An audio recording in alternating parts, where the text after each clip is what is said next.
A partir de ahí. Muchísimas gracias. Muchas gracias. Buenas tardes a todos.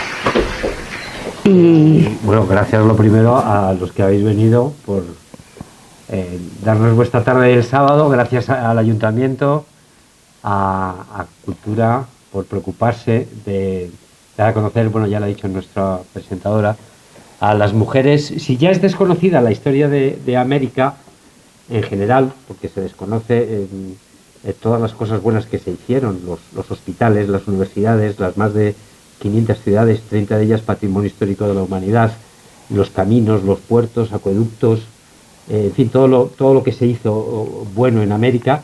Si eso lo trasladamos a las cosas que hicieron la mujer, ya es impresionante. Es una historia totalmente desconocida por parte de los cronistas de la época. Y fíjate que pues, tanto Bernal Díaz del Castillo, en fin, los grandes cronistas de la conquista de América, que anotaban todo en los archivos generales de Indias. Es increíble, están en Sevilla, las descripciones cuando iba a una expedición, que apuntaban absolutamente todo, el número de caballos, el número de todo, los kilos de trigo, etcétera. Sin embargo, a las mujeres la mayoría de las veces ni se les apuntaba. Se les apuntaba como en el séquito, sirvientas, pero no daban el nombre. No, el tema está que cuando los hombres iban a América, sí iban con su nombre propio, y muchas, a partir del segundo viaje de Colón, viajan mujeres, pero viajan como +1, +2, o sea, como si fuese una invitación de boda, y familia. Claro, si no sabemos cuántos eran de familia, e iban incluidos también los esclavos, bueno, los esclavos no, los criados, mejor dicho, nunca sabes el porcentaje que hubo de mujeres. Pues no se escribió por parte de los cronistas españoles y, por supuesto, los cronistas extranjeros muchísimo menos, porque a lo que se dedicaban los holandeses, los ingleses o los franceses era poner a parir a lo que hacían los españoles, que la mitad de las cosas además se las inventaban. Sí, era mentira. ¿Cómo se ha conseguido recopilar? Pues como mujeres, yo quería recordar, porque está un poquito inspirado esta conferencia en este libro, Pioneras, de Carmen García. Ha tenido que ser una mujer, a través de cartas, de legajos, pues va tejiendo un poco la historia de estas mujeres. Hoy vamos a hablar de un puñado de ellas, pero fueron miles.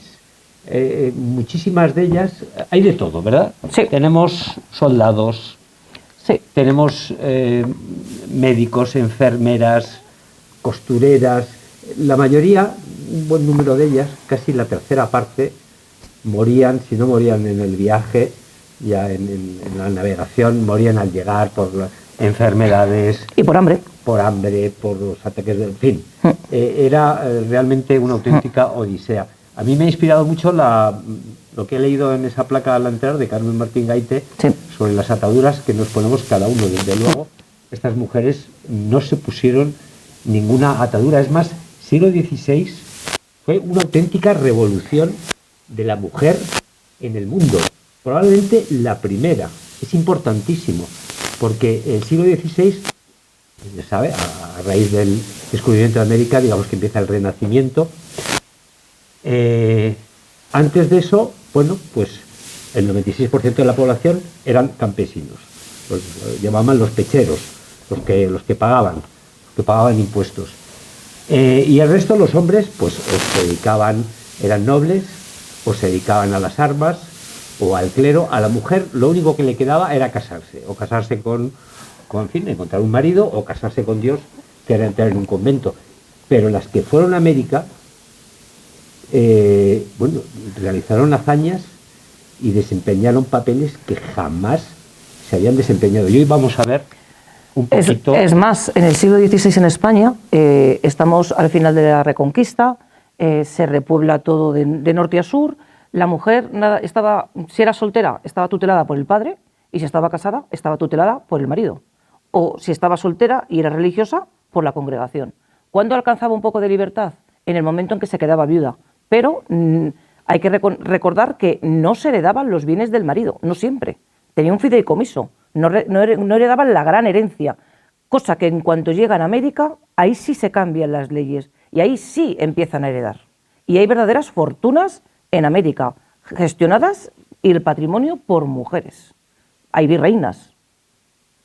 Es gracias, en bueno, parte, sí. Ella es la primera. A las reinas. El siglo XVI, actualmente en el Museo del Prado han dedicado una exposición, el siglo XVI se llama el siglo de las reinas, y son especialmente reinas españolas. Son reinas, empieza con Isabel la Católica, está la Tudor, está Juana, en fin, y luego Isabel de Portugal, mujer que tuvo un papel importantísimo. Empiezan a adquirir poder, cosa que no había ocurrido antes. Un poquito antes sí, en España también. Sí. Bueno, con Urraca. Con Urracas y Berenguelas. Tenemos reinas en España. Y María de Molina, que también la tenemos por ahí. María también, sí. Etcétera, ya hablaremos. Eso mañana. Esa mañana, María de Molina mañana. A ver, os contamos. La principal mujer de la carrera de Indias es una mujer que nunca pisó América, que es Isabel la Católica. Isabel la Católica confía en el proyecto de Colón, invierte su dinero y el dinero de Castilla, no el de Aragón, para intentar alcanzar las Indias. Nos encontramos con un continente por medio. Y entonces ella reconoce desde el momento uno que todos los amerindios son súbditos y moradores de Castilla, porque ella creía ella siempre ha pensado que era Castilla. ¿Y qué hace? Ella quiere dar una estabilidad. ¿Y qué quiere? Replicar el proyecto que hubo de reconquista en Castilla, replicarlo en el Nuevo Mundo. Y protege a los amerindios. No quiere que sean esclavizados. A las mujeres, luego tendremos un capítulo aparte de todo lo que beneficia a las mujeres, porque ella piensa que gobernar es poblar, que es lo que se consiguió aquí cuando conseguimos echar al musulmán de las fronteras. Por una parte favorece el mestizaje, cosa que no ocurrió en ninguna más. En la colonización que hicieron los ingleses, que no se mestizaban, ni para atrás, ni los portugueses tampoco.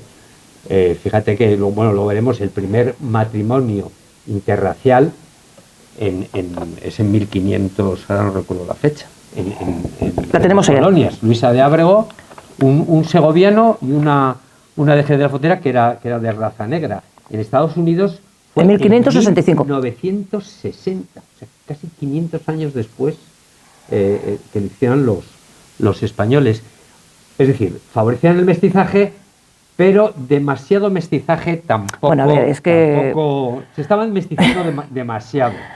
¿Y qué ocurría? Que a lo mejor llegaban naves españolas para repoblar, venían carpinteros, en fin, campesinos, pero claro, llegaban allí, se mestizaban un poquito y enseguida, pues en vez de dedicarse a fundar una familia, pues se iban a la conquista a buscar oro y dejaban, no se asentaban. Y dejaban los territorios sin asentar, sin probar. Por eso, desde el minuto uno, ya lo veremos en el segundo viaje, Isabel la Católica dice, aquí tienen que ir mujeres en los barcos, sea como se llegue. ¿Cómo se hace eso? Lo primero, con las leyes de Indias. Las leyes de Indias es para hablar... Una conferencia entera. Una conferencia entera, pero mirar, en las primeras ya lo deja escrito Isabel la Católica en su testamento. Ella murió en 1504 y las leyes son de 1512, pero se hacen un poquito de lo que ella había dicho que se debería hacer. Fíjate, son 35 leyes en 1512, el 7% es la primera vez que aparecen la mujer y sus derechos en unos escritos de derechos. Estos son los antecedentes de la Declaración de los Derechos del Hombre. El 7%. Y fíjate lo que dice, esto escrito en 1512, sin que nadie pidiera a España que tenía que hacer esto. Se prohibía el trabajo en las minas a las mujeres a partir del cuarto mes de embarazo y se le dan 3 años para que cuidara a los niños. Esto en 1512. Vosotros me podéis decir, pero bueno, ¿esto se cumplía o no se cumplía? Bueno, las leyes, Maricarmen, ¿se cumplen o no? ¿Se cumplen las leyes ahora? Pues, en fin, abrir los periódicos de hoy. Había un poquito. Se cumplen las leyes. O sea, sinvergüenzas y caraduras, pues siempre ha habido, desgraciadamente. Pero esta fue la intención.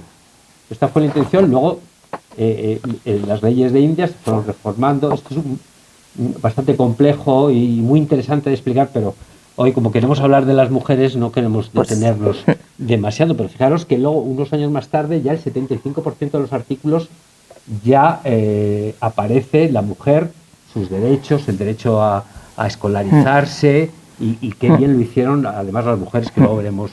Estas leyes eran de obligado cumplimiento, tanto en Castilla como en los territorios de América que ya estaban empezando a descubrirse. Eran provincias, no eran colonias. No. O sea, un tío nacido en Puebla, en Nuevo México, Bueno. era lo mismo que un... Perdón. Pues a partir del segundo viaje de Colón, en 1493,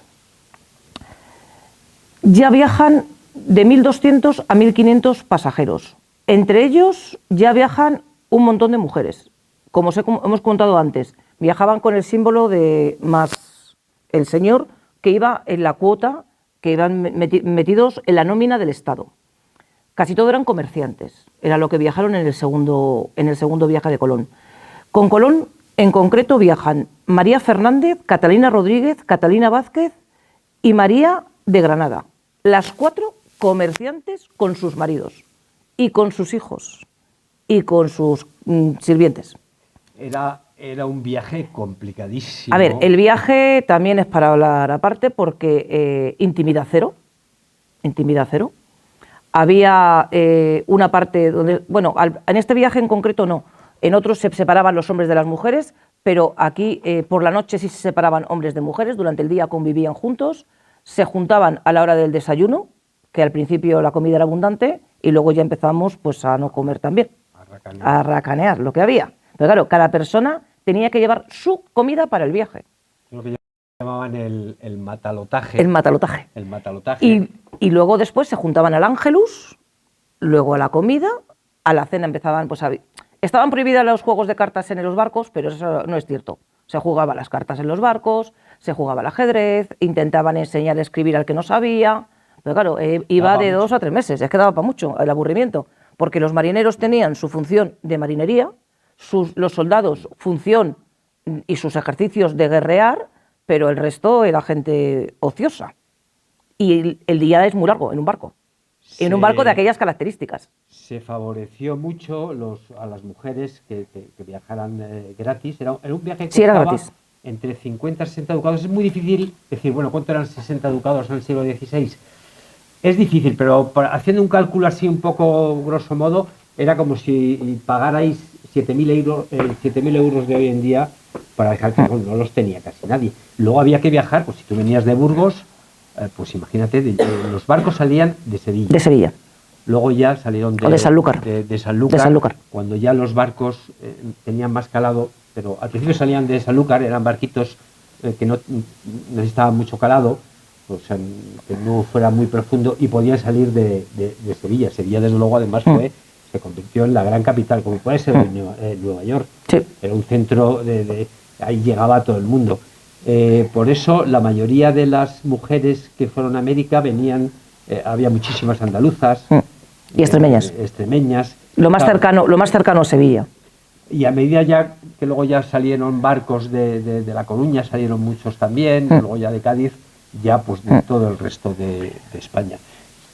No pagaban impuestos, no. En fin, se favorecía. Luego ya dijeron, no, a los casados, claro, ya se les obligaba. Se les obliga a ir con la mujer. Si no, no podían tener encomiendas. Sí, lo primero que queremos contar es qué son las encomiendas. Las encomiendas eran una especie de fincas que tenían sus propios sirvientes, y el encomendero, que era el dueño de la finca, bueno, el dueño era el Estado. El que llevaba la hacienda se tenía que ocupar de dar de comer y dar de vestir y ayudar al indio o al sirviente que tuviera. No eran esclavos, pero estaban bajo su protección. Y las encomiendas se daban a matrimonios. O sea, que si se lo daba a un señor, tenía que o ver que estaba casado, o, si no estaba casado, casarse. Y si estaba casado y la mujer en España, tenía que mandarle una carta, que son las famosas cartas de llamada, que se le dice, por favor, ven, porque te quitaban la encomienda y te metían en la cárcel. O sea, le escribían a mano querida mía, ven a buscarme, porque Porque me lo quitan todo. En esas cartas, Sí, hay cartas, hay os unas voy a cartas muy leer chulas. Unas, porque creo que les daban, no sé si 1 o 2 años. Sí, unos de 2 años plazo a la para que mujer. llegara la mujer. Era un precepto, no era obligatorio. Bueno, Pero sí, la mujer podía ir, a la mujer no le pasaba nada. Mari Carmen, tú vieras, si se va Pedro a América, pues depende de cómo le vaya a Pedro. yo si me voy a América, a mí me meten en la cárcel, pues no, seguro. A ver, es que ahora es muy fácil viajar, pero es que yo me veo hace 500 años y la verdad que siendo de tierra adentro, el mar ni en Mira, fotografía, porque no existía, lo que pues... escribían 2 maridos, que es la mujer, debió decir, pues ahí te quedas tú. Dice, esto es textual, Textual. recogido. Dice, Sí. yo me quedo preso, cual Dios me remedie, y con unos grillos, y esto, señora, bien se puede haber evitado con vuestra venida. O sea, que no fue. Otro, os ruego y encargo que no dejéis de venir. Mira que será mi total destrucción si no venís. Otra que no fue. Otra que no fue. En fin, pues... y bueno, la mayoría sí iban. La mayoría sí iban. Sí, sí iban. Sí. Y también hubo muchas, adelantando un poco en el tiempo, que cuando vieron que los maridos no venían, porque sobre todo eran soldados, pedían permiso al rey para que les permitieran ir gratis, porque eran mujeres de soldado, evidentemente, a que presentar todos los papeles que quería el gobierno en aquel momento, y iban a buscarles. Y muchas morían por el camino.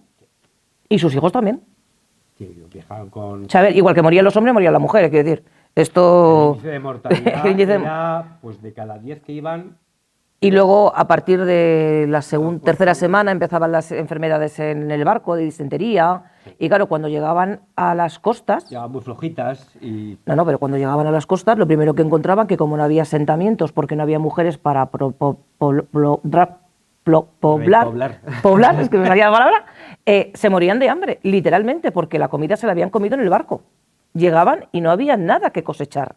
No había nada que comer. Entonces, claro, de repente llega un boom de 1.200 personas, ponle que murieran 200, llegan 1.000 de golpe, ni hay agua, ni hay vino, ni hay nada de nada, ni galletas, ni pan, ni trigo, ni nada, porque entonces el trigo...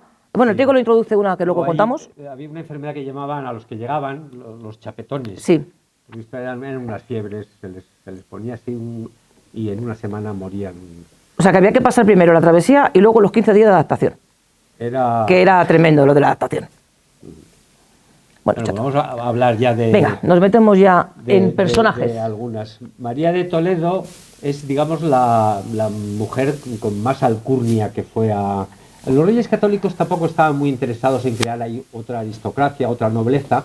Estamos diciendo que ya empezaba el Renacimiento y estaban cambiando mucho las cosas ya en el mundo, la manera de hacer las cosas en España. Y la nobleza, bueno, a los reyes católicos les dio mucha guerra. Mucha guerra. Literalmente. Entonces, pero bueno, en este caso, bueno, esta es nieta de la Casa de Alba. Sí, del Duque de Alba. La Casa de Alba era prácticamente lo más, sigue siendo lo más en nobleza. Es nieta del segundo Duque de Alba, que era primo de Fernando el Católico. Sí, habían participado en la guerra en la conquista de Granada. Y les interesaba pues ya meter un poquito el hociquillo, coger una parte del pastel de América. ¿Con quién se casa? Con un hijo de Colón, que también, porque la familia Colón, como era de un origen no sabía extraño. Muy bien, extraño, pues emparentarse con la nobleza pues le venía muy bien. O sea que fue un matrimonio... Fue un matrimonio raro. Es más, ella firma sus cartas como la desdichada. Con eso os cuento todo.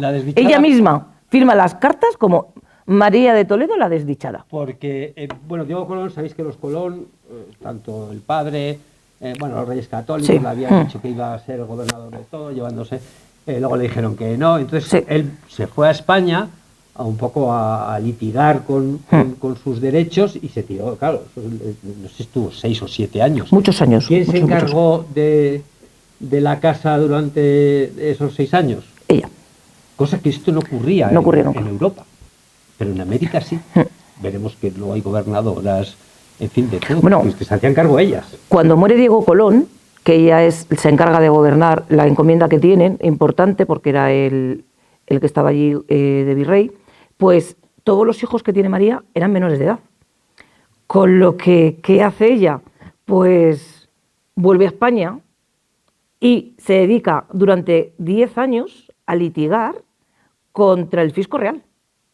Que el fisco real le quitan todos los privilegios del heredero, entre ellos el diezmo que tenía, y ella consigue que todos sus hijos, que son 5, 500.000 maravedíes de renta y la orden de Santiago para su hijo Diego, que era el menor.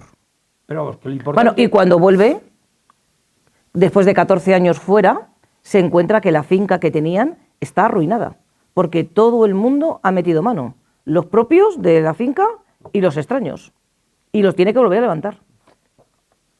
Pero lo que sí quiero que veáis que el gran cambio es que la primera virreina durante 6 años fue ella, la que se encargaba de llevar pues eso, los ingenios de la producción del azúcar, absolutamente todo. Ella era la que mandaba, la que dictaba las disposiciones reales, organizar a todos los funcionarios, algo muy complicado. Y esto se hacía se hizo en América desde el principio. Esto es en 1500 poco. Estamos hablando de 1500. Hay muchísimas gobernadoras. 40 y algo.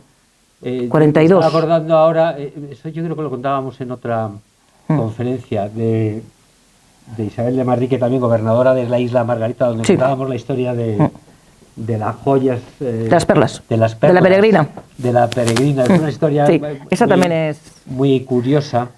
Al principio en América, cuando se descubren las Antillas, en las Antillas prácticamente no había riqueza, había muy poquito oro, hasta que no llega Cortés a Nueva España, a México, prácticamente no se sacaba nada. Luego también en Perú, las famosas minas de Potosí, de plata, pero al principio lo que sí que se encontraron mucho eran las perlas. Las perlas. Las islas que había ahí, en la isla Margarita, famosa, y fue una gobernadora la que llevó eso. De ahí la historia esta de la peregrina, bueno, es una perla que encontraron, lo voy a contar muy rapidito, pero es muy curioso.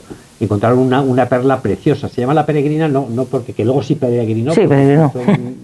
Tiene una historia que llega hasta nuestros días por la forma, tiene una forma de lágrima. Si vais al Museo del Prado, todos los Austrias, todos los reyes y reinas españolas, en los cuadros que pinta Velázquez, lleva la peregrina. La peregrina es una perla que luego se le engarzó un diamante que se llama el estanque, me parece. Sí. Precioso. Bueno, esa joya, que era una maravilla, no ha habido nada igual, natural, que se pescó ahí, vamos, se pescan, ¿no? Hombre, yo sí, porque la gente baja a pescar, porque bajan al fondo del mar y lo abre la ostra y encuentran la perla. Bueno, pues la ves en cuadros, la lleva Felipe II, Felipe III, todas las Isabel de Valois. Sí, con los franceses. Y se pierde la pista con los franceses. Con los franceses. José de Bonaparte, como rey, pues la tenía a mano y se la llevó para regalársela a su mujer. Se llevó todo, se llevó media España. Se llevó media España y un montón de... Se la regaló a su mujer. Sí. Luego la mujer se separó porque José de Bonaparte... Sí. Se marchó a Estados Unidos. La vendió. Y dijo... La mujer la vendió, terminó siendo subastada. La compró Richard Barton para Elizabeth Taylor. Antes la compró un inglés. Bueno, eso se me olvidó. La compró un inglés y, bueno, pasaron los años ya, los siglos, y salió a subasta. La corona española... Pujó por ella. Se lo avisaron que va a salir a si querían comprarla. Hubo 2 intentos, uno de ellos fue Alfonso de Dampierre, sí. Alfonso de Borbón, intentó pujar, me parece que llegó entonces, serían 1950 y tantos, me parece que llegó a $20.000, pero se vendió por 50.000. A raíz de eso volvió a salir a subasta y ya se disparó, porque se la regaló Richard Barton a Elizabeth Taylor. Además, hay fotos en las que ella aparece con la peregrina. Que ha hecho también el perrito, que creo que se la comió una vez, que tenía un caniche. Sí, verdad, tenía un caniche y se comió la perla. Y luego salió, pero pasó por... Le puso también un rubí, creo que es espectacular. Y al final España lo que hizo fue que hizo una réplica, que es la que existe actualmente en la corona. Es una réplica. La llevó la reina Sofía, sí que la ha lucido. Leticia no, la reina Leticia no se la ha puesto porque dicen que trae mala suerte. Y yo creo que sí, está un poco gastada.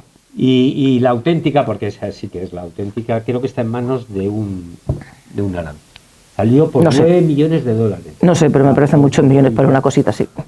No, porque es que la Taylor creo que le puso los rubíes y no sé qué, madre mía, es un... Sí, a ella le gustaban las joyas muy grandonas. Te traigo otra persona, Venga. Juana Inés de la Cruz.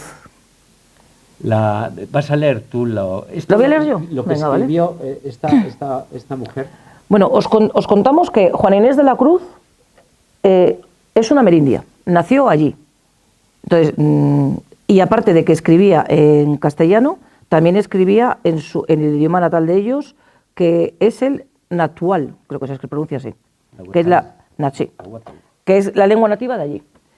Y cuenta: hombres necios que acusáis a la mujer sin razón, sin ver que sois la ocasión de lo mismo que culpáis. Si con ansia sin igual solicitáis su desdén, ¿por qué queréis que obren bien si las incitáis al mal? ¿O cuál es más de culpar? Aunque cualquiera mal haga, la que peca por la paga o el que paga por pecar.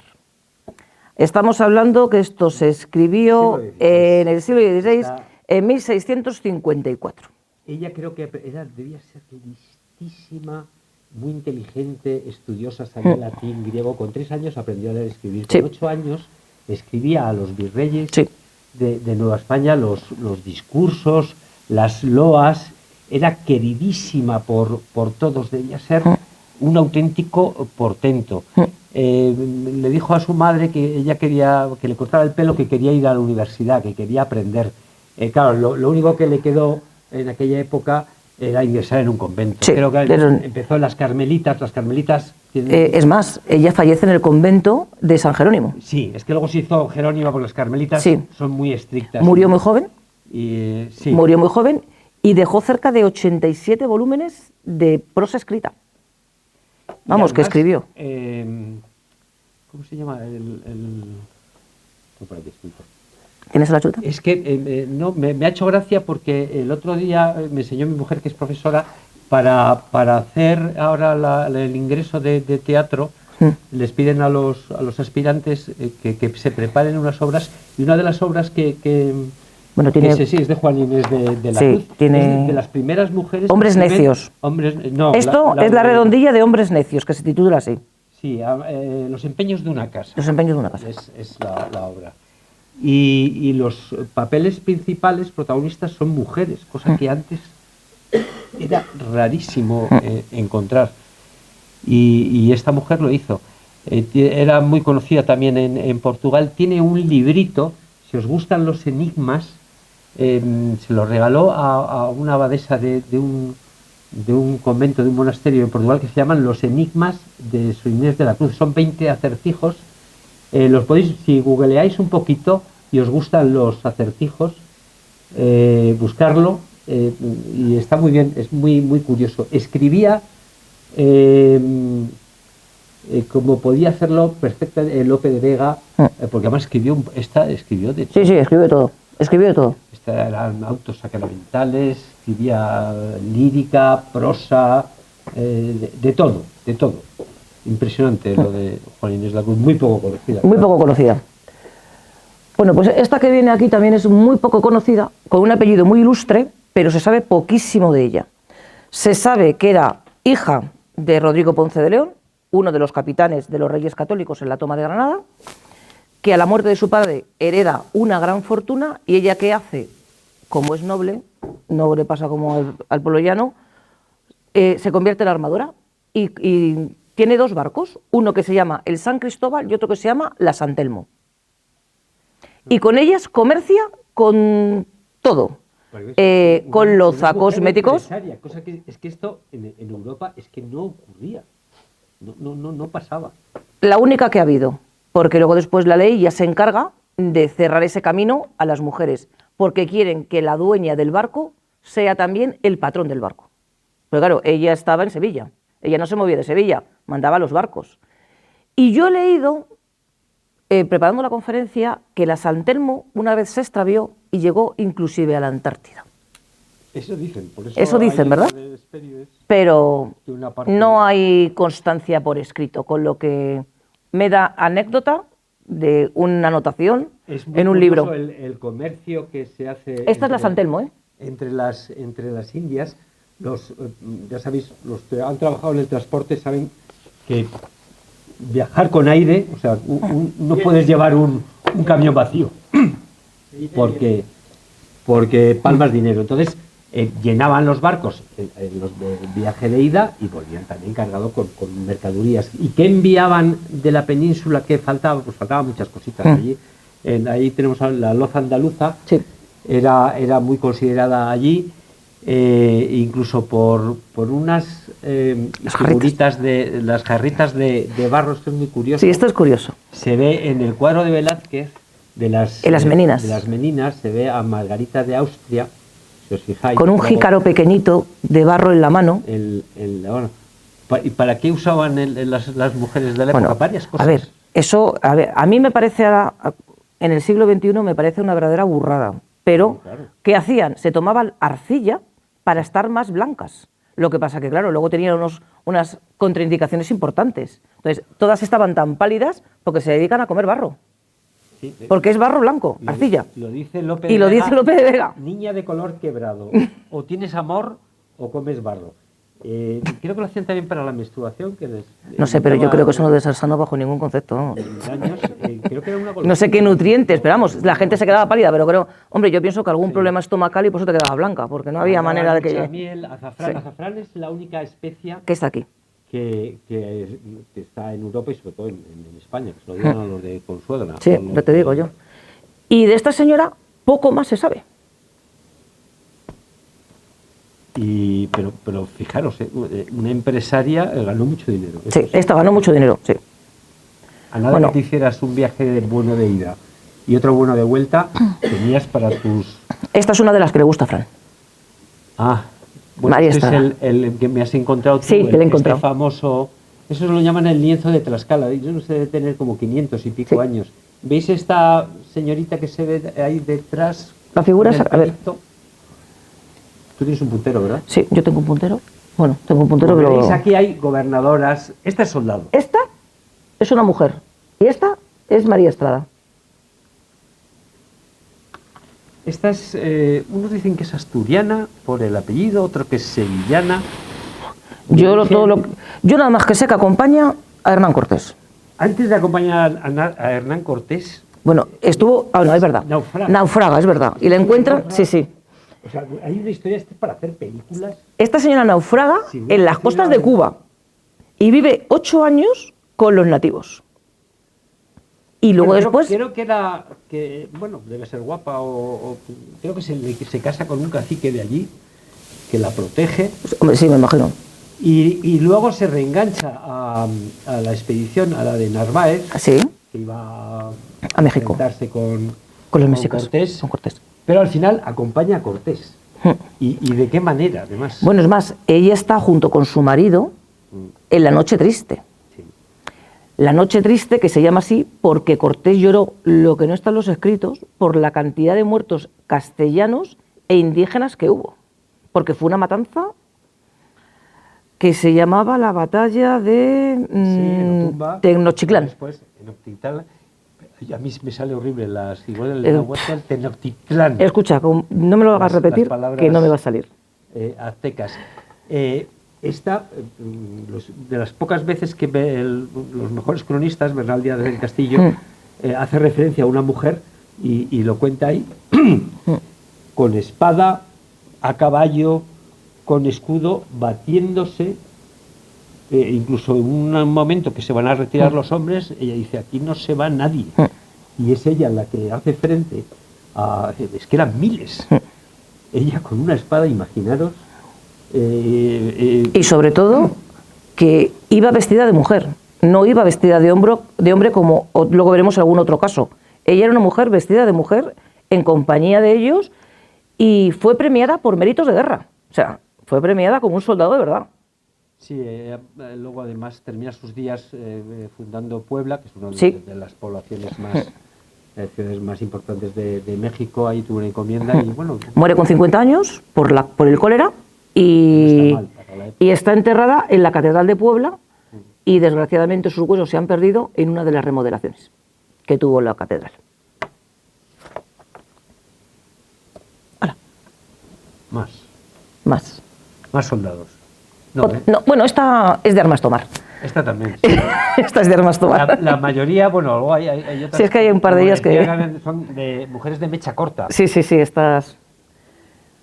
la vida de esa mujer, como pone ahí, fascinante. Y Bueno, esta es la gobernadora de las Islas Salomón y adelantada de los mares del sur, porque ella estaba casada y su marido fallece. Y por una célula real la permite ser la adelantada. Pero es que le da el cargo a su hermano, que fallece a los 2 días, también de lo mismo que el marido. Con lo que al final se queda ella con todo. Y descubre las marquesas. yo no sé si se ve, No sé si se ve bien el plano. El marido, Álvaro de Mendaña, había viajado ya a las Islas Salomón, que están un poco por ahí abajo, cerca de Nueva Guinea, Papúa. A ver, espera un segundo. Bueno, lo que navegó esta mujer, Aquí, está la Salomón. mujer almirante de la historia, 20.000 kilómetros, fue la navegación más larga en todo el siglo XVI. Sí. Mendaña había estado ya ahí y, bueno, Salomón un poco indica lo que andaban buscando oro. Esta mujer era muy rica y se casa con Álvaro de Mendaña porque, en aquella época los viajes no los pagaba la monarquía, la corona, los pagaban, eran, en fin, expediciones privadas. Y esta es la que paga, pero dice, yo pago, pero voy. Mando también. No, además, la expedición consta de 4 embarcaciones y está compuesta por 378 hombres de mar y guerra y por 98 mujeres. Y es cuando llegan a las marquesas. A las marquesas. Salomón, ahí hay todo tipo de revueltas, se muere el marido, se muere el hermano. El marido muere aquí. Bueno, a ver, espera, que es que esto lo cojo siempre mal. Aquí está las Islas Salomón y aquí, en Santa Cruz, es donde muere el marido. Y a partir de aquí, todo lo hace ella. Todo, absolutamente todo. Todo. Hay motines, hay de todo. Naufragios, se pierde uno de los barcos. Sí.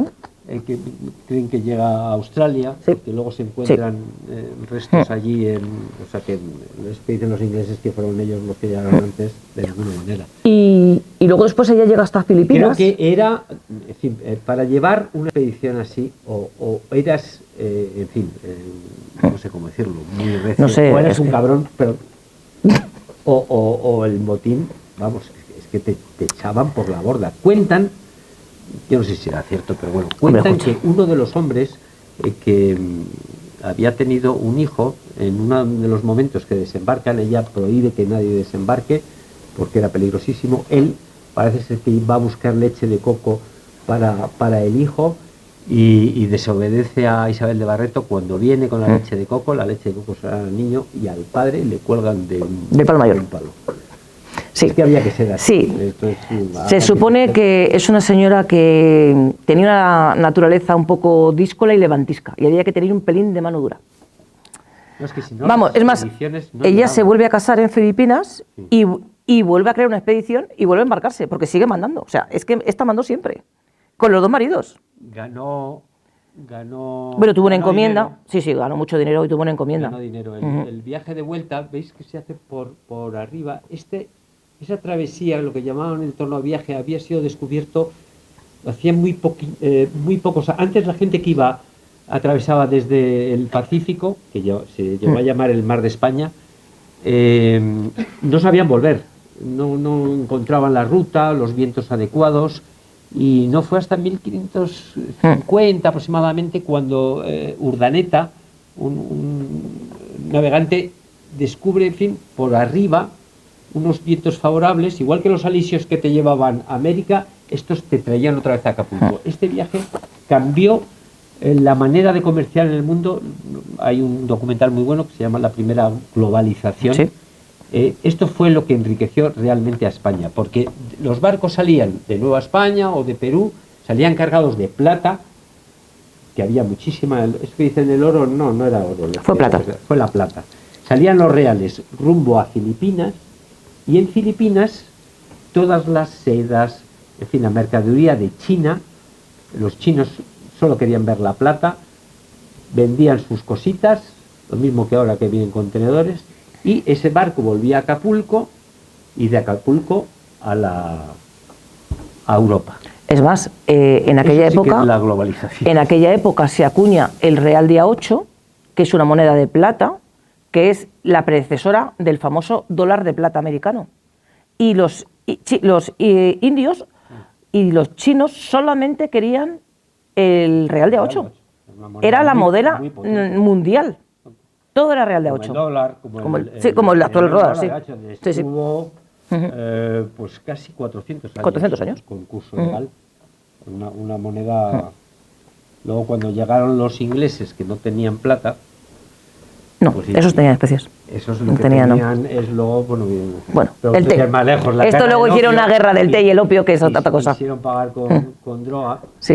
Y lo hicieron, vamos, con el opio. No, claro que lo hicieron. Bueno, vamos a una más amable. Más amable. Más amable, que ya llevamos dos gordas, una muy amable.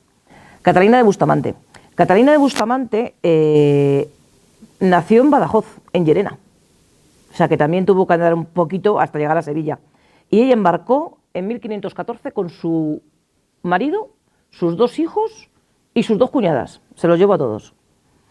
Y nada, llegó hasta la Española, lo que es hoy es Haití y República Dominicana.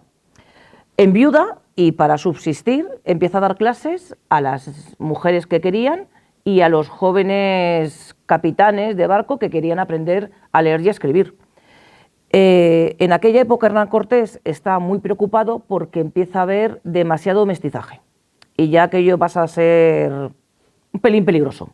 Entonces, y para intentar combatir la poligamia, le pide ayuda al emperador Carlos I, que por favor les envíe ayuda y envíen misioneros o mujeres o algo para paliarlo. Y entonces Catalina de Bustamante llega al virreinato de Nueva España, que hoy es México, en una de estas expediciones. Ella, siendo una seglar, no, una laica, perdón, consigue que le dejen el palacio de Texcoco para fundar un colegio para niñas indígenas. El colegio es solamente para niñas y solamente para niñas indias. No hay castellanas, solamente indias. Y las enseña pues a leer y a escribir. Y religión, y llevar una casa, y cocinar, y coser, o sea, para que las niñas dejen de ser moneda de cambio con los caciques. ¿Qué ha pasado durante esa época? Pues que hay un alcalde que se enamora de una niña que se llama Inésica. ¿Y qué decide el señor alcalde que se llama, ahora os digo cómo se llama el alcalde, que se me ha olvidado el nombre, Juan de Zumárraga. No, perdón. Juan Peláez. Pues rapta a Inés y a la criada y se lleva a las 2. Y claro, Catalina, ¿qué hace? Pues se queja primero ante el obispo, a Juan de Zumárraga, y ante la audiencia. Y en la audiencia, ¿qué pasa? Que ahí está el hermano del alcalde, con lo que aquello se guarda en un cajón. Y Catalina consigue escribir una carta al emperador. ¿A Isabel de Portugal? No, se la escribe al emperador, pero la recibe Isabel. Isabel toma cartas en el asunto, por las niñas no se puede hacer nada, o sea, se pierden, pero a partir de ahí toma mucho interés en lo que tiene que hacer la pobre Catalina. Y entonces empieza a mandar constantemente ya mujeres con nómina para que le ayuden a levantar todo el tema educativo de aquella zona. Y hasta que consigue 10 colegios. Y 4.000 niñas escolarizadas. 4.000 niñas. Esto se hizo por toda América. Por eso colegios, luego se hicieron las universidades, hospitales, lo veremos. Sí. Será un poquito la gran diferencia. Esto es lo que empieza. De cómo fue la vida en los territorios españoles a cómo fue en Portugal. No hacían universidades. En España hicieron casi 30. 30. Y casi 200 años antes que la primera, bueno, unos dicen que es en Santo Domingo, otros que sí en tal, pero vamos, 200 años antes que los americanos construyeran Harvard, conocida y tal. Catalina inclusive vuelve a España y se entrevista con la reina. Y la reina ya sí que ya decide poner por escrito todo lo que hace falta para llevar a todo tipo de personas, y ella muere pues de la peste, una epidemia de peste. México, es muy querida. Ya sabéis que en toda América en los últimos años, con estas nuevas, en fin, corrientes ideológicas, pues les da por tirar estatuas y esculturas de Colón, de los conquistadores. Sin embargo, Catalina de Bustamante, esta estatua está en México. Queridísima por la labor que hizo por las niñas, por las indígenas. Bueno, esta es también amable. Sí, esta es una prueba Esto es una cosa rara. de cómo la cultura occidental y los conocimientos que tenían los indígenas, que eran muchísimos, o sea, vino muy bien el mestizaje para, bueno, entre los conocimientos de unos y los de otros, en beneficio de la humanidad, Sí. del resto. Francisca era natural de Chinchón, que fue al Perú, enfermó de paludismo, Con su marido, que era el virrey. de malaria, y allí pues el médico que tendrían, que no eran malos médicos, porque Felipe II además se encargó de que ya de que fueran gente con mucha experiencia. Se crearon ya casi 1000 hospitales durante 3 siglos de permanencia española, pero bueno, la cura que el remedio, pues, que se sabía de malaria en Europa, pues poco. Ella no mejoraba, es más, estaba ya con un pie en la tumba, y una de sus sirvientas, que ella la quería mucho, era también en fin, muy agradable con las criadas, le empezó a dar lo que los indios tomaban para remediar la malaria, el paludismo, que era la quinina, la famosa quinina, que es ese árbol aquí, que está en el escudo de Perú, y mejoró. Aquí. Y iba mejorando, y el médico español diciendo, ¿veis? Que hasta al final dijo, no, pero aquí si me estoy curando es gracias a un remedio de los indígenas, que ellos pues habrían visto que pues como se sabe más o menos, que pues si de repente bebo agua de aquí estoy malo, y a veces de uno y otro de tal, la quinina es uno de los remedios que hoy en día todavía se utiliza. Y luego ella fue la encargada de difundirlo. Se lo dio a los jesuitas. La quinina se llegó a llamar también el polvo de los jesuitas. El polvo de los jesuitas. Porque intentaron comercializarlo, pero al final no salió bien la historia. Sí, pero bueno, sí se difundió bastante. Ayudó a este remedio, que era desde luego indígena, que era conocimientos. Eso hay que, en fin, tenerlo en cuenta. No solamente los españoles llevamos allí cultura, se aprendió muchas cosas de ellos. Y esta fue la que lo hizo. Otra soldado. Bueno, pero esta soldado es muy amable, porque es una soldado, pero también es enfermera y es médico. O sea, no solamente se dedica a batallar. La primera mujer documentada, digo, de la historia. Es más, inclusive el rey la concedió el título de médico honorario, que nada más que se le daba a los varones, y ejerció durante mucho tiempo. Ella primero iba de soldado en la conquista de México con Hernán Cortés, pero luego después, cuando se cansaba de matar a la gente, pues se dedicaba a curar a los enfermos. Y ella empezó a poner en valor lo que son los... ¿Cómo se llaman? Se me ha ido el nombre. Sanidad militar. La sanidad militar. Entonces, en la sanidad militar lo que hacía es que ella empezaba a curar allí a los heridos para que cuanto antes se reincorporaran a la batalla, para recuperarse cuanto antes. Entonces, algunos los curaba con hierbas, a otros los curaba con grasas de animales, a todos los limpiaba, o sea, tremendo. Grasas, con grasa. No está la tarde como para describir cómo eran las heridas de guerra, pero tremendo. Y esto, las mujeres eran las que mejor sabían hacer, eran muy aceptadas por la soldadesca. Creó un cuerpo de enfermería que acompañaba a la expedición. Muchas, y estamos citando algunas, pero hay muchas. Tanto españoles, o sea, tanto castellanos como indias. Y iban todas juntas. O sea, el primer hospital de campaña. Y en los hospitales que luego estableció Hernán Cortés, al cuarto, quinto año de estar ahí, crea un hospital que era para todos. A todos, además... si tú lees un poquito lo que les daban las comidas, es totalmente impensable en la cultura de las tribus de allí, que hubiera hospitales que atendieran a todo el mundo. Tenía por ahí, pero hoy no lo he traído. Es Isabel Rodríguez. Un poco lo que les daban en los hospitales, les daban 3 comidas al día, sus cacaos, sus caldos de pollo. Muy bien cuidados. Para la medicina de la época. Ella también consigue una encomienda por méritos de guerra y con su segundo marido se instala allí y ejerce la medicina hasta el final de sus días. Bueno, espera, que es que esta es un bicho, con perdón. Esta es de las pocas que se han hecho películas. Esto, en fin. Catalina bueno, así. Yo tengo apuntado aquí un poco su cronología porque Sí. está donde iba. Esta sí que era de mecha corta. Esta A nace ver, en San Sebastián. ¿veis todos los puntitos? ¿Todos? En todos mató a alguien. Sí. Bueno, tiene Más los que no, también. más los que mató en España, que no los hemos puesto. Antes de llegar aquí a América ya la lió. Ya la lió. A los 3 años el padre también era mosquetero, era fusilero y se ve que pues algo aprendió. Sí. Con 3 años les manda a ella y a sus hermanas a un monasterio. convento. Con 3 años. Menuda pieza con 3 años. La priora era conocida, bueno, pues las tendría y tal.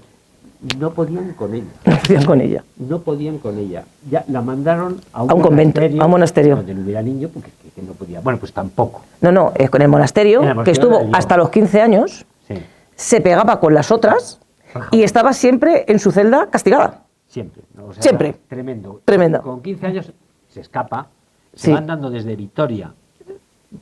San Sebastián. Desde San hasta Sebastián Vitoria, que hasta ahí Vitoria, andando, con 15 años. comiendo manzanas, no sé qué. Ujú. Allí creo que va a casa de unos familiares, un médico. Bueno, allí y el va- médico creo que tenía la mano un poquito larga y... Bueno, pero escucha que el médico Y diarrea. era hijo, era un familiar, un primo, Sí. pero no la reconocen. Pues claro, la ha metido en un convento con 3 años. Es que nadie reconoce quién es Catalina. Y encima, pues que el físico, como veremos más adelante, bueno, como vemos, no la acompañaba. Y ella dice que tomó un remedio para secarse los pechos, pues no parecía una mujer. De allí se fue, se volvió a escapar, se fue con un arriero a Valladolid.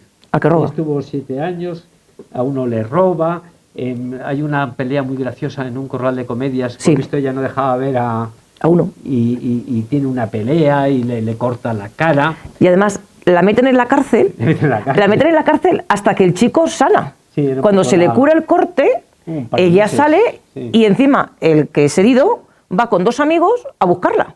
Bueno, a buscarle, porque se supone que es un él. ¿Y qué hace? Pues ella mata a uno de los amigos, con lo que otra vez presa. Se pasó presa cerca de 5 o 6 años. Porque Sí, mataba a ahí- uno, salía, ahí mataba a anda. uno, salía. O sea, Vuelve a San Sebastián, luego vuelve a Sevilla y ya embarca, llega a Venezuela y ya era pendenciera, lucha contra Sí. piratas, gana todas las batallas. Sí. Luego, bueno, pues va yendo yo es que, bueno, bueno, y es que, en fin, bueno, mata a su tío de un disparo y le sí. roba 500 pesos. le roba. Y le roba, sí. Bueno, ahí es donde hay otro duelo. Sí, hay varios duelos. Cualquier cosita que le decía. Sí, pues sí, ya es que esta también era un poco levantisca. le molestaba. Sí, sí, sí. Al final, bueno, pues después de muchas trifulcas, vuelve a España y resulta que es que cae en gracia, porque ya se hizo famosísimo. Bueno, escucha, antes de volver a España, escucha, bueno, pero es que, bueno, pasa por todo esto matando gente, porque es que además hay una guerra, una batalla, que es la batalla de Valdivia, que es donde la dan el título contra los mapuches, lo peor, y la dan el cargo de alférez. En la siguiente batalla que hay, que es la batalla de Purén, que se supone que se muere su capitán y ella ejerce las labores de capitán, no la asciende de grado porque es muy cruel con los indios. O sea, sus propios compañeros le dijeron que no la deis más grado, Imagínate, que esta es mala. Para O sea, que digan que sí. era muy cruel lo que tenía Muy cruel. este bicho. bueno, después de matar a todo lo que se cruzaba, bueno, en aquella época, como encima la deniegan el ascenso, pues hace todas las barbaridades que se os ocurran. Sí, Ahí está la pero Catalina. que soy Las hizo tal, pues, todas. Pues ahora Pues eso, quemó las cosechas, de todo. cruzó los Andes. Cruzó los Andes. Llegó medio muerta o medio muerto. Porque Sí, medio muerto. Y le Medio recoge muerto, una sí, sí, sí, familia sí. Y dicen que se case con una de los dos. Ah, bueno, hijas. claro, es que la recoge una familia y Las la engaña a dicen las que dos. si las engaña a las dos, se queda con las prendas de amor que le da la del el canónigo y, bueno, pues al final ella al final ya reconoce en uno de los crímenes que hay que la van a condenar a muerte, porque ya reconoce ante el confesor que es una mujer. Sí, Hay amigos. se descubre el pastel. Se descubre el pastel. Total, que hay un grupo de matronas que van a ver si es verdad. Pues claro, sí, puede ser todo lo mujer que tú digas, pero vamos. Bueno, Y reconocen que es verdad y que es virgen. Y ahí es cuando la mandan directamente a España. y el rey se entera de las hazañas que ha hecho, bueno, las hazañas, Sí. y de todo lo demás. Se hizo famosa. En toda Europa, fue a ver al Papa. Al Urbano Papa le VIII. da una Urbano dispensa VIII. para que Vista como hombre y que firme como hombre. Creo que en Roma, que era muy conocida, también la lió. No sé quién le dijo así por la calle, unas chicas, alguna tontería que le dijo, te voy a dar 100 pescozones a ti y al que intente defenderla 100 cuchilladas. O sea, sí, es que era así un poquito levantisca la chica. Sí. Luego volvió a América. No, allí lo que hace es que se hace empresario. Empresario, arriero, quiero decir, llevando las mulas y llevando los caballos y muere, pues eso, muere perdido. Porque nadie sabe dónde está. Creo que hay una película. Bueno, ella escribió sus memorias, ¿eh? Sí. Y todo esto se sabe porque ella escribió sus memorias. Y está detallado todo lo que hizo paso a paso, con quién sí y con quién no. Y creo que no exageró. No, yo creo que se ha quedado un poquito corta porque ya todo lo que sabemos. Con todo lo bueno. 9 veces estuvo encarcelada y 8 veces condenada a muerte.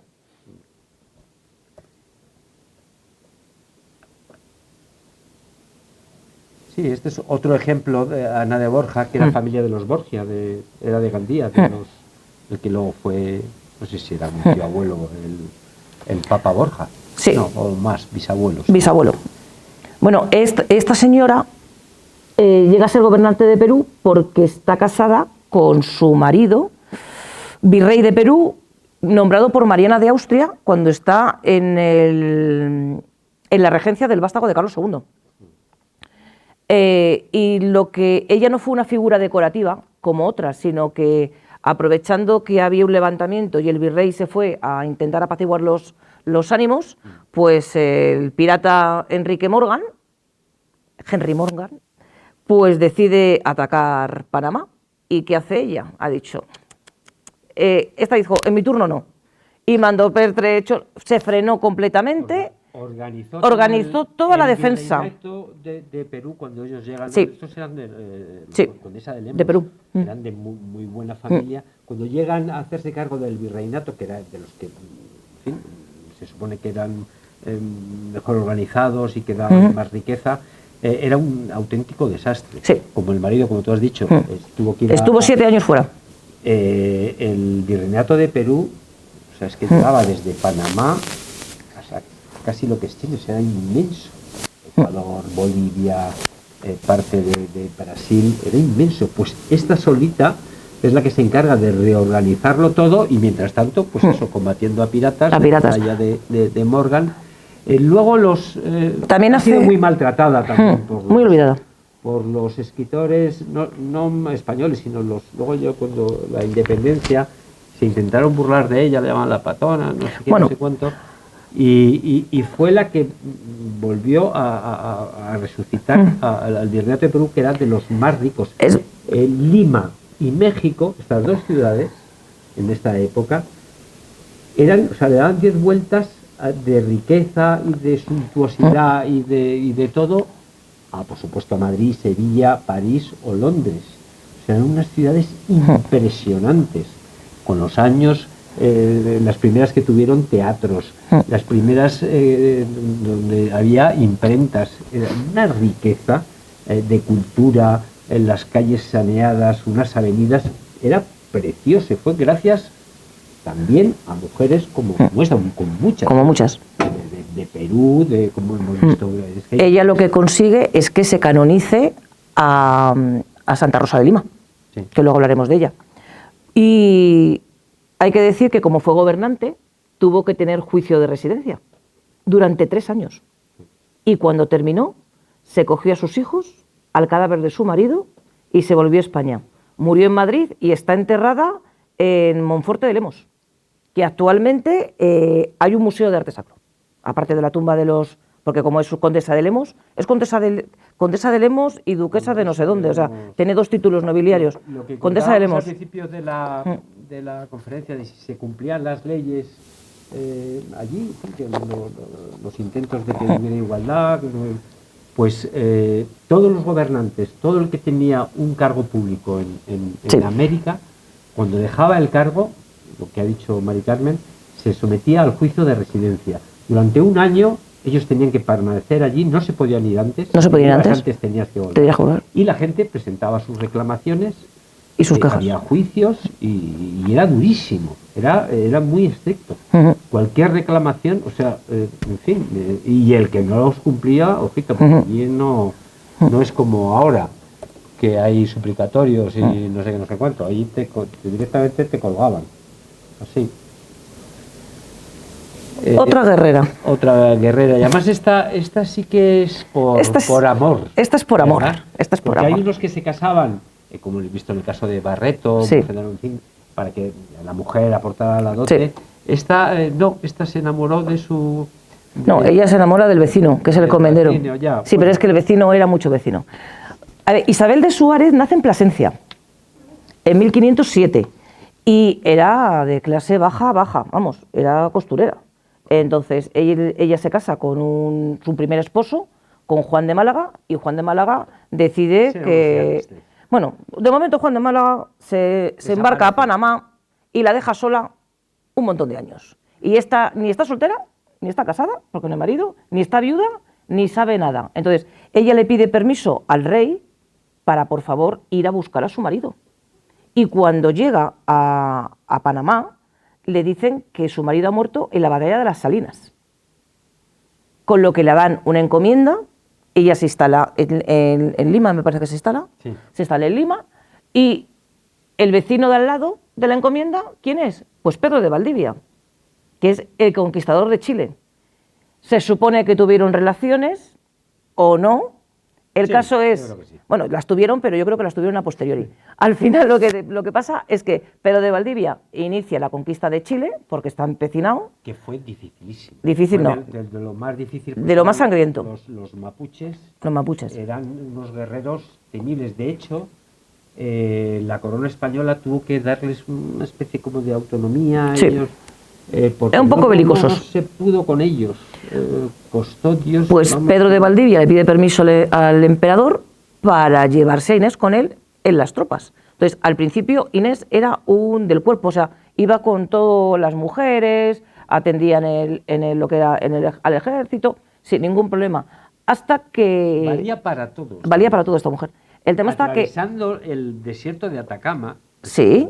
Tremendo. Sí. Que estaban a punto de morirse de sed. Por lo visto tenía conocimientos de Zahorí. Y encontró, de hecho creo que todavía hay una fuente ahí que se llama la fuente de Doña Inés. La Guada de Doña Inés. Eso. La Guada de Doña Inés y se llama. Encontró agua, excavando un poquito, tal, en 1 metro, pum. Luego curaba heridas. Sí. Y luego y es más, lo que hizo con bueno, hay dos cosas. Una es que Pedro de Valdivia tenía enemigos e intentan matarle. Y entran en la tienda para matarle. Pero no se encuentran con Pedro de Valdivia, se encuentran con Inés de Suárez. Que Inés de Suárez da la voz de alarma y desde entonces se convierte en la sombra de Pedro de Valdivia. Donde hubiese Pedro de Valdivia, ahí estaba ella. Es más, este cuadro, uy, perdón, al final le he pasado. Esta es ella.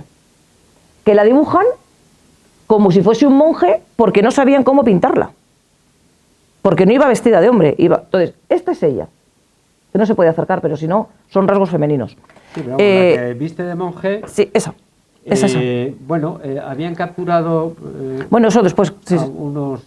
no, eso quería que lo contaras tú. ¿Que quieres que lo cuente yo? Sí. Pero bueno, cuando se funda Santiago de Chile, que no se llama Santiago de Chile, se llama Santiago de Nueva Extremadura, pues los mapuches, que son tremendos, tienen lo que es el fuerte y todo lo que está alrededor del fuerte está quemado. No hay nada, tierra árida.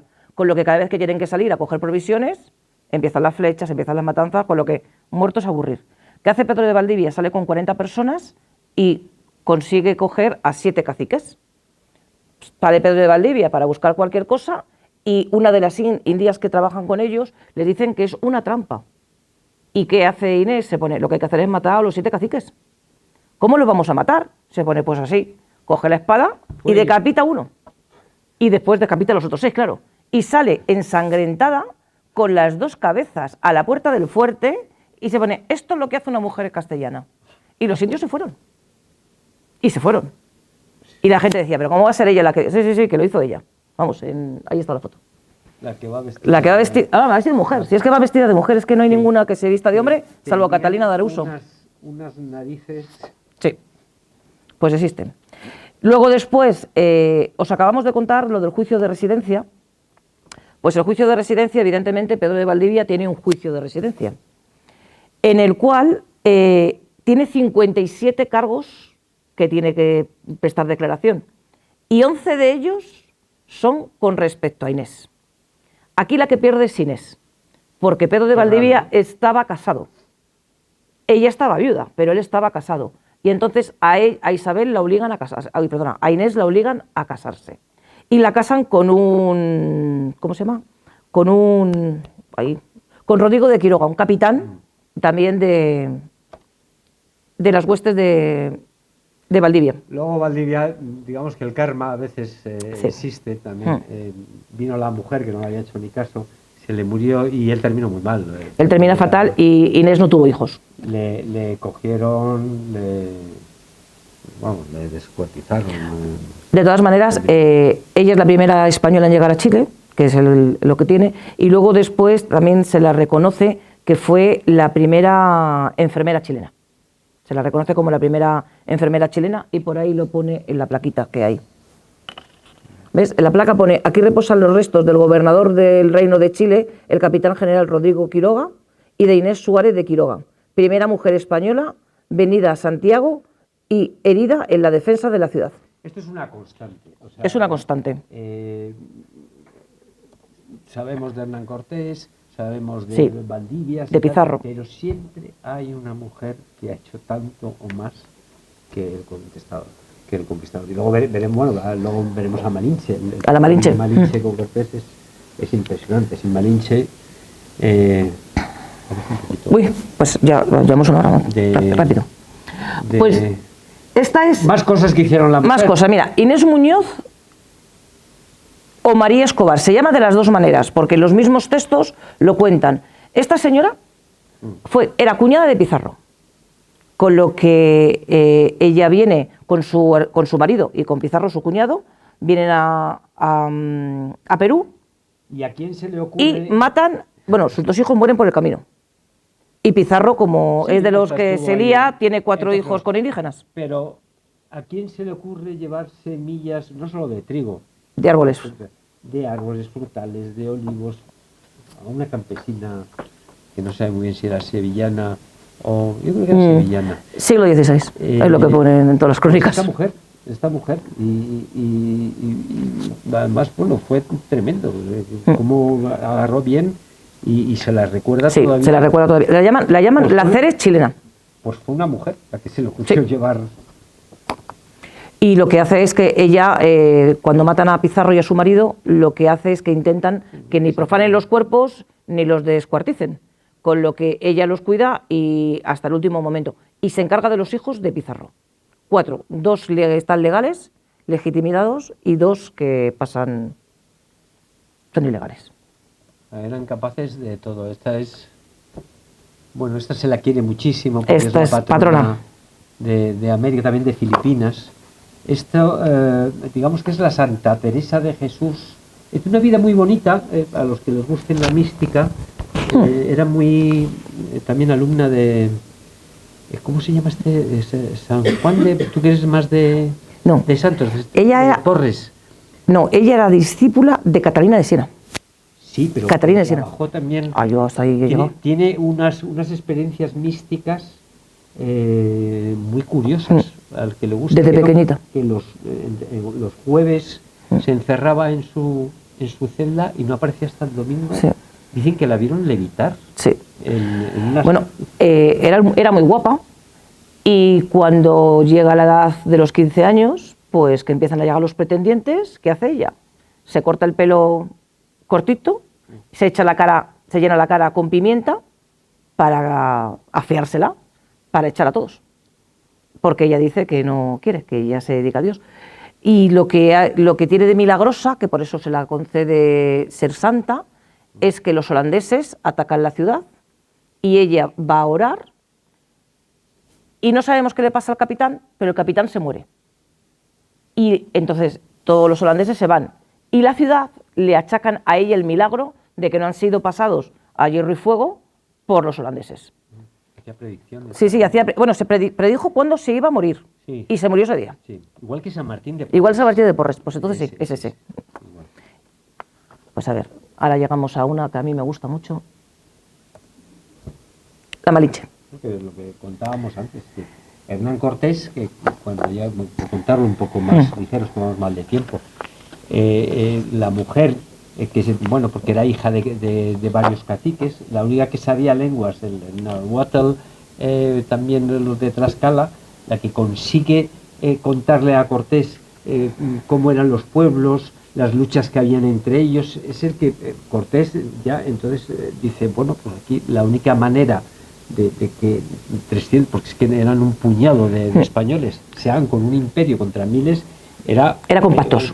Haciendo alianzas con las tribus que luego se odiaban entre ellos, con los tlaxcaltecas, luego los totonacas, en fin, etcétera, etcétera. Y es gracias a Malinche que luego, bueno, pues Malinche, del malinchismo en México es sinónimo de traidora. A ver, esta mujer la consideran una traidora, pero ella fue traicionada por su propio abuelo, porque ella es hija de un cacique, su padre muere, su madre se casa con otro señor, cacique entonces, y tiene un hijo varón, con lo que ella es la hijastra. Y la venden, su propio tribu la vende a otra tribu, que es la que se le ofrece a Cortés. Entonces, lo de la traición yo lo veo, ¿qué quieres que te diga? Que primero han empezado conmigo. Pues y ella en México está, bueno. Une es el mestizaje. Une el mestizaje, tiene una hija con Cortés. Un hijo que luego... Tuvo una hija. No. San Martín de... Estuvo en la guerra de San Quintín. Sí. Estuvo en los tercios españoles. Sí. Luchando. Bueno, y ahora empezamos con las que son muy breves, pero es que... Hay muchas. Es que de estas breves... Es que apenas hay información. Hay 4 cositas que se escriben. Sí, pues lo hemos contado antes. Lo que hemos contado antes, pues ella, Pedro Menéndez de Avilés, funda San Agustín en septiembre del 1565. Es la ciudad más antigua de... Y iban 1000 personas con él, entre ellas iba Luisa de Abrego y un segoviano que se llama Miguel Rodríguez. Ellos se casan y es el primer matrimonio interracial. 10 años después del matrimonio, ellos van a México, creo que es, si no me equivoco mal, se marchan a México y allí ella le cuenta al confesor que ella se casó en Sevilla con un negro libre que se llamaba Jordán, pero que ella se puso muy enferma y que Jordán se casó con otra. Y claro, con 17 años, si se han dejado porque se han casado con otra, que ella ni estaba consumado el matrimonio y no se consideraba casada. ¿Qué hace el señor sacerdote? Pues que dice que esto es de la Santa Inquisición, que es del Santo Oficio, que él no tiene nada que hacer.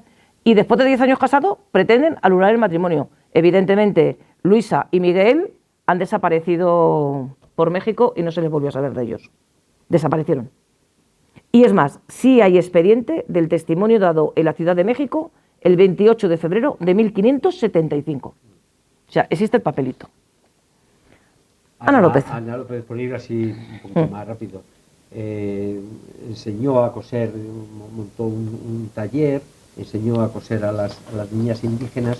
Los indígenas, los trabajos manuales y la música se les da muy bien.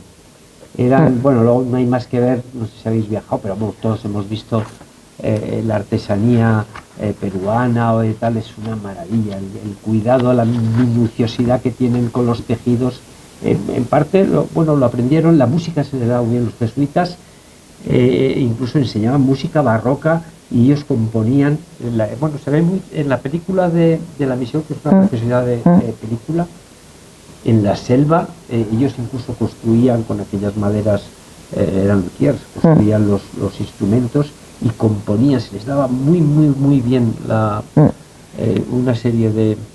Inés Escobar, pues otra empresaria que forma el primer, resorts que hay en Santo Domingo. Sí, pues esta es en Colombia.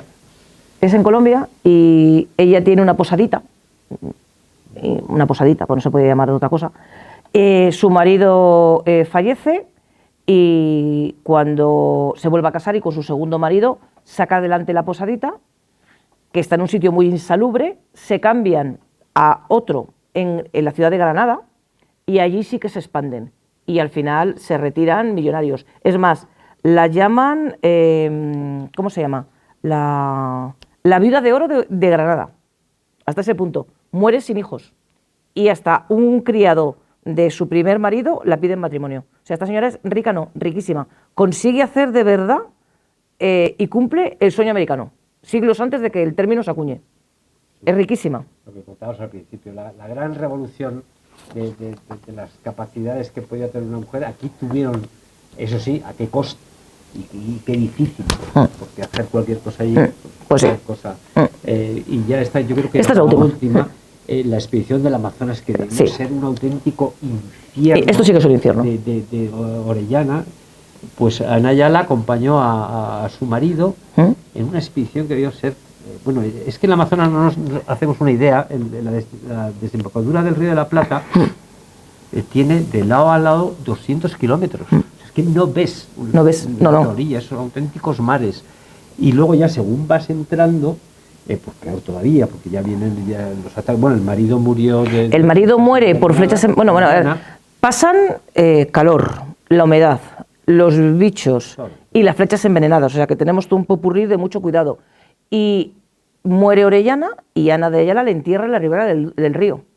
Al final consiguen encontrar el caudal del río y de 400 personas que se embarcan en la expedición, llegan 44. Llegan 44 y les recogen y son rescatados por un navío que les traslada a Isla Margarita. Y Ana Ayala tuvo la osadía o la valentía de afear al rey la falta de medios que habían dado a la expedición. Esta señora es sevillana. Pocos conocen que Orellana fue el que primero que se embarcó, pero muy pocos. Pero desde luego Ana Ayala, y fue la que lo terminó. Fue la que terminó toda esa travesía que debió ser un auténtico demonio. Esta es un poco la historia y lo que hemos querido hoy contaros, Mari Carmen y yo. Y hay más, pero... El papel importantísimo de la mujer tan desconocido. Y es que es la pura verdad. Pues sí. Es que hay otras cosas que nos cuentan de milongas de la mujer y tal. Esto es cierto, ciertísimo, el papel. Y las que se quedaron por el camino. Y las que se quedaron por el camino. Y las que iniciaron y luego lo terminaron. Muchas gracias por venir, de verdad. Pues muchas gracias por venir y si queréis alguna preguntita... Pues...